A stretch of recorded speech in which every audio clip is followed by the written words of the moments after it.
பெருந்தலைவர் காமராஜர் அவர்கள் வாழ்ந்த தியாகராய நகர் திருமலைப்பிள்ளை சாலையில் உள்ள வீட்டை தமிழக அரசு வாங்கி அதை காமராஜர் நினைவில்லமாக மாற்றிய பெருமையும் எம்ஜிஆர் அவர்களே சேரும்.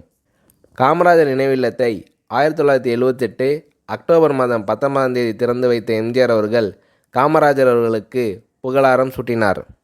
அந்த நினைவில்லத்தில் பெருந்தலைவர் காமராஜர் அவர்கள் பயன்படுத்திய பொருட்களை இடம்பெற செய்தும், காமராஜர் அவர்களின் வாழ்க்கையில் நடைபெற்ற முக்கிய நிகழ்ச்சிகளின் புகைப்படங்களை வைத்தும் அதை மக்கள் பார்த்து செல்லும் கண்காட்சி கூடமாக எம்ஜிஆர் அவர்கள் உருவாக்கினார்.